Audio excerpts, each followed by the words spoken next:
Hey everyone, Wicked here, and today we're doing a pick or not guide on Camille. Now I got help from Drutil, who is the #1 Camille player in the world probably, or at least in EU, and now we're gonna get into it. Now we're gonna do this one a little bit different because Camille is a special case. So we're gonna go from dodge matchups, matchups you don't want to play, hard matchups, skill matchups, and then the last one we're gonna have whatever else there is. So let's begin. So the first one is the dodge matchups. If you get into a game or into a champ select and you're going against a Jax or a Renekton for that sake, you kind of don't want to play that game. Those are really hard matchups to play and it's almost impossible for you to win. Now if you start with Jax, what you want to do against Jax is perma W to heal up all the time because Jax is a lot stronger than you, so you need to sustain. And then one thing that's really important is you want to manipulate the wave so you can always stay close to walls. Doesn't matter if you're pushing to him or if he's pushing to you, but you need to be able to be close to the walls at all times, so he's just going to all in you and kill you. If you stand in the middle, he's going to Q you, he's going to E before he can all attack, and then he's going to slaughter you.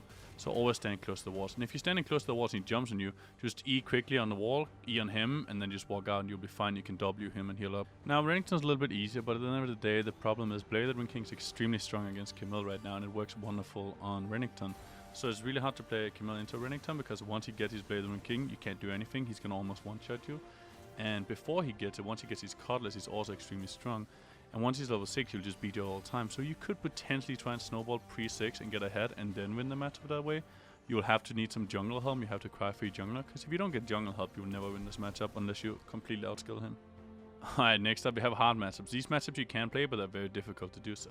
Now let's start with Darius. If you're playing against the Darius, you want to fight him level 1 if he starts with Q, and you can all in him level 2 by pushing and then getting level 2 first. You'll be able to beat him very easily. Now the problem is, if he starts W level 1, then you won't be able to beat him level 1.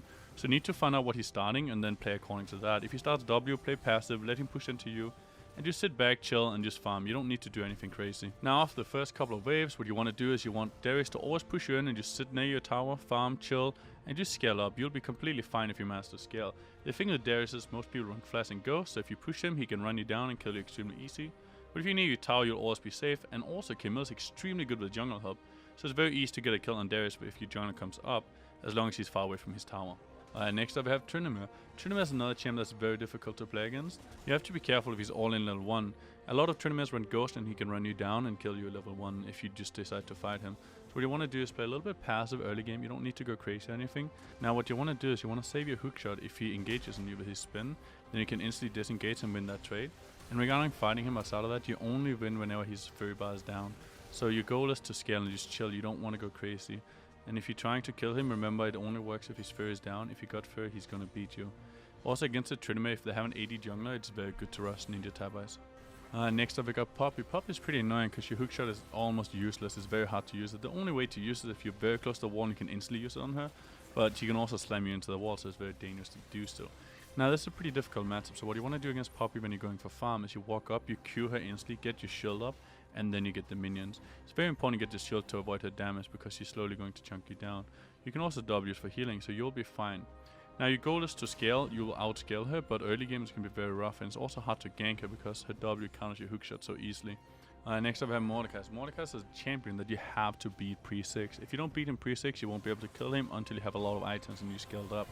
Now the goal is that whenever you're fighting Mordekaiser, his Q cooldown is semi-long, so if you can make him miss it while going for minions or something else, then you can all in him for about 9 seconds, and it goes down 1 second every time he levels it up. So you want to try and use those windows to get in on him. If you can manage to use those windows really well, you will actually be able to kill him pre-6 or get a massive lead. The last hard matchup we have is Gangplank. Now against Gangplank you have to remember his Q cooldown is 5 seconds. So you want to play around his Q cooldown. If you ever use it on a minion, you can quickly go on him, CC him with your hookshot, and then you can take out his barrel and do a little bit of a trade on him. Now when you're going for CS, you want to go for safe CS, or you want to use your W when you're going for CS so you can heal up when you're going for them and grabbing the CS while healing. Also another important thing in this matchup is that you're going to go for Doran's Shield, and then you want to play around the Doran's Shield proc, so don't get Q'd 2 times within the Doran's Shield proc before you're healing up. It's very important. Also it's very important you don't get hit by Gangplank's passive, because that's a lot of his damage due to it doing true damage. Now regarding wave manipulation, you want to try and get the wave close to your tower, because if it's close to your tower you can farm safely. It's not that difficult for you. You can use your W every time you walk up for the minion. And also what you can do is it's much easier to gank him with Camille and your jungler because he's close to the tower, he needs to walk really far, and your hookshot is incredibly long, so it becomes very difficult for him to play. Alright, that's it for the hard matchups. Next up, we're going to talk about the skilled matchup, where This is matchups you only want to play if you're really good on Camille and you think you're better than an opponent, and if you don't think you're better than an opponent, if you haven't played much Camille, try not to get into these matchups. Now for the skilled matchup, the first one is Fiora. Now when you're playing against Fiora, the number one thing, regardless of champion, is always don't give her free vitals. If you give her free vitals, you'll beat every single matchup. It's impossible to win if you do that. So for the Camille specific thing, what you want to do is every time she Qs in towards you, you want to Q her, get your shield, trade while you have the shield, and then get out quickly. Also, another thing that's important to note is your hookshot is very, very difficult to use against Fiora because she can W in it. And if she Ws you and stuns you, you're going to die every single time. So what you want to do is hold on to the E or miss it on purpose. You don't want to risk it, because if risking it is just not worth it, because you have a much higher rate of success in that instance. And then for the last ability W, you only want to use that if Fiora's Q is on cooldown. Else you can always avoid it, and it's really, really bad if she does. So you need to damage her with the Ws, and you need to get the healing. So make sure you know Fiora's Q is on cooldown after using it. Now at level 1, Fiora's Q is 6 seconds cooldown, I believe. It goes down by 1 second or half a second every single time she levels it, as long as she's hitting it. So play around the 6 second advantage you have. Next up, we have a lot of people's terror at Kali. A lot of people hate playing against the Kali, but the Camille is actually okay into it. It's a skilled matchup. Now what you want to do is you want to start with W level 1, and then you just use it whenever you can. You're going to max E in this matchup, which is very unusual for Camille, but the thing is, you can't really use your Q to full potential against the Kali, so what you want to do is use the E, because it gives you a higher damage burst. Now regarding wave management, you want to be close to either her tower or your tower. It doesn't matter which one, as long as it's not in the middle of the lane. And then what you can do is you can use your E close to the wall. If you're staying really close to it, she won't be able to react in time. Now if she does react, then you're going to lose the fight, so you need to be so fast that you can't E it. And regarding item build, just do the standard thing with Rust 24. You don't need any more magic resist than Mercury Threat. You'll be fine as long as you don't tank too many Qs, which obviously you only do if you play bad. And then the last thing you need to know is when Akali is trying to all-in you, you need to dodge a second ultimate with your ultimate. And the way to do that is after she uses her ultimate, just spam your ultimate. A lot of Akalis are going to use her as fast as possible, and if you spam it, you will be able to dodge it quite often. Next up we have Aurelia, which is a matchup that's very difficult, but you win it and you outscale her really hard. So level 1, you want to try and fight her because you're strong on her. You want to be aggressive and don't give her the 5 stacks for free. However, if she does get the 5 stacks, or if you're pulling for your jungler, in that case just forfeit the lane to some extent, just chill, let her push it in, just sit and farm and do nothing else. Once she gets her Vampire Acceptance, she gets a lifesteal, she'll have too much sustain for you, so just sit back, relax, farm and outscale her. You don't want to try to play too hard to try and kill her 1v1. Also, she's obviously very easy to kill the jungler because she's a squishy champion, and Camille is amazing at catching people. Now if you want to actually try and kill Aurelia in 1v1, you have to try and get her out of the lane, maybe into the jungle or something, and then fight her while she doesn't have stacks. She can't stack up that easily if there's no minions around, and then you'll be able to beat her very easily and just kill her.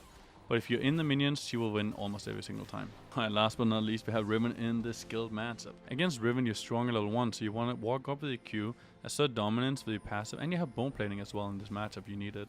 And then you'll be able to beat her up. She can't beat you. Now it's really important that you push because you win the early game. And winning early game is obviously a massive advantage. You need to try and abuse that because after 6 she's a lot stronger than you and you're going to die. Now one thing that's really important is you will beat her in the early fight, but if you miss your hookshot, you're just going to die and it's game over for you. Alright guys, and now for the rest of the matchups, all the rest matchups are either medium matchups, which is fine to play into, or they're easy. So you should be comfortable picking Camille into every single other champion that there is. Now what you want to do is you obviously need to learn the matchups, and you might suffer in some of them if you don't know how to play them.